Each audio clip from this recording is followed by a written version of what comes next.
right, welcome back.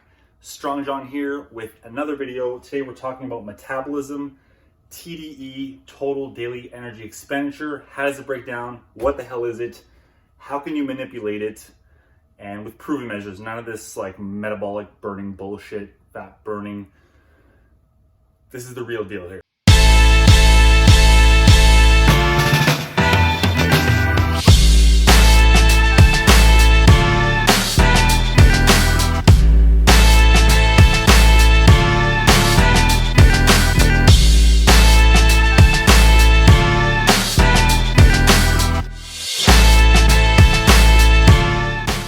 Okay, so here we're going to start metabolism. What is it? It is a combination of all of these four things: your BMR, your TEF, your NEAT, and your EAT. What the hell am I talking about? BMR is your basal metabolic rate, also known as RMR or resting metabolic rate. That is your metabolism when your body's doing absolutely nothing. So you've heard people say that when you sleep, your body's not on, your metabolism's not on. Your body's working, it's going through processes. That's your BMR. If you laid on the couch all day long, you'd still be using 60% of your metabolism, of your TDEE, just by laying there, okay? So just want to clear that up. TEF, thermic effective food. Now, when people say there's fat burning foods and this will help boost your metabolism, this food, and the amount it boosts is so effing minimal, 5 to 10%. So your average diet, your thermic effective food will probably be about 5% of your whole TDEE, your metabolism. If you were to jump into a higher protein diet, you're more likely to increase the TEF to about 10%. It's no real way to measure this, but this is the estimation of what we have for that. So instead of 5, you go 10%, it's a 5% increase. Is that gonna make or break your diet and your fat loss? No, but it helps, okay? NEAT. Non-exercise activity thermogenesis. This is everything you're doing outside of the gym. Walking the dog, doing the dishes, doing the laundry, going for walks in your lunch break, having a standing desk, fidgeting. All of these things can be considered NEAT because they're not exercise specific. Now, 15 to 20% is again a rough estimate, and you can manipulate this one the most, which we're going to talk about in a second. The last one is EAT. It's not food, it's your exercise activity thermogenesis.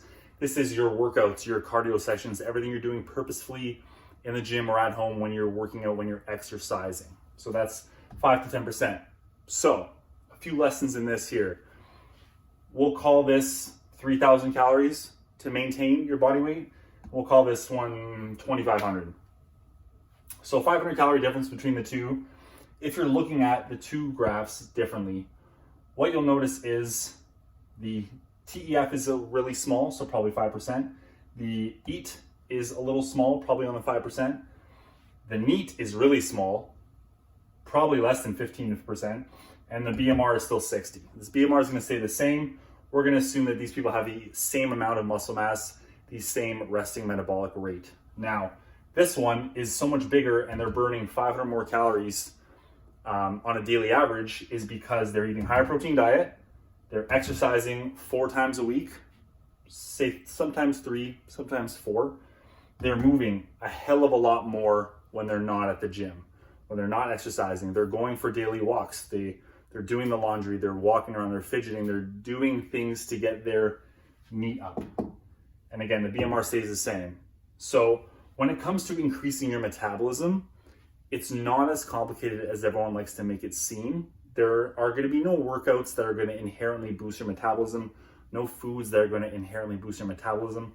The big movers for your metabolism, for burning more fat without having to slash your calories consistently or go crazy with the cardio, is NEAT. That's the biggest mover. You can take this and you can make it one of the biggest parts of the graph just by being active. You hear people talk about 10,000 steps a day. That's basically your NEAT. It's just one way of calculating it. And 10,000 is just, it's a number, it's a decent measure. You can do 8, you can do 12. If you're someone like this who doesn't move around much, aim for 5,000 steps a day, then aim for 7. All of the smartphones do it these days. If not, grab a cheap Fitbit or Apple Watch. They count your steps for you. Now, what I want to hone in on a little bit is the EAT. So most people think that the more times they go to the gym, the better their metabolism is going to be, the more calories they're burning. This is completely false. For one, you're never going to know how many calories you're actually burning at the gym. The machines can't tell you accurately, neither can your smartphone or your watch. They'll never know how many calories you're actually burning. So it's much better to focus on things we can control, which is our daily activity, our moving about, our 10,000 steps, our fidgeting, rather than trying to kill ourselves in the gym 5 to 7 days a week. Because as we know, to build muscle, to have a higher metabolism, to lose more fat, you need to recover at the same time. So you can't just keep going mental in the gym 6 days a week, no rest, no recovery, going to failure, trying to increase your eat to an amount that's not going to happen. Is focus on the NEAT. Focus on what you're doing outside of the gym. Are you on the couch for 3 hours at a time at night? Maybe you can go for a walk. Maybe you can get up earlier in the morning and go for a little walk. Do things actually throughout the day to keep you active, to keep the NEAT up. The BMR is only really going to change over an extended period of time.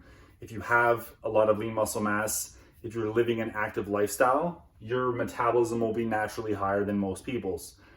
Age has nothing to do with it. Just because you turn 30 or 40 or 50 doesn't mean your BMR plummets. Everything else on the chart adds to what your BMR is and your total daily energy expenditure is. So if you feel like, oh, I have a slow metabolism, you probably don't. And I've talked about this in the starvation mode video. You don't have a broken metabolism. It's not damaged. It's what are you focusing on? Are you trying to just eat spicy foods and protein all day? Are you going to the gym like crazy and never recovering? Are you trying to do 6 sessions of weights every week? Are you walking around at all? Or are you a couch potato every single day before and after work and on the weekends? All right, the more you sit down, the more you do nothing, the lower the NEAT, the lower the metabolism, the harder it's going to be to lose body fat. Okay? Hopefully that all makes sense. So just to bring it all back together, do not focus so much on TEF, thermic effective food, or your exercise. Have a high protein diet. 0.8 to 1 gram per pound of body weight is fine. Exercise 3 days minimum, strength training, compound movements, 4 days if you can handle it. If not, that's fine. Just something you can stick to consistently long term and you're making progress at. More is not better when it comes to workouts. You don't have to work out 6 days a week. I can tell you personally, I've never done a 6-day split. Even a 5-day split, I don't think I've ever done. It's been a long, long time, and I did not enjoy it. So focus on what you can, and that the big mover is NEAT. Move, move, move, move, move. As many times as you have the opportunity to, go for a little walk. 5 minutes at your desk, on your lunch break. Take the stairs instead of the elevator. Get off early. If you take the transit system, get off a few stops early, walk it. No, it's not fun to go around in the snow. If you're watching this and it's the winter time, like it is where I am, it's not fun to walk in the snow in the cold, but when it's done, you feel amazing and you're adding to your NEAT, you're adding to your metabolism, you're making your fat loss journey easier overall, okay? Hopefully that makes sense. That's Metabolism 101, total daily energy expenditure. This is how it breaks down. Focus on the NEAT.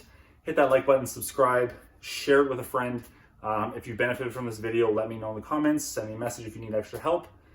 I'm out.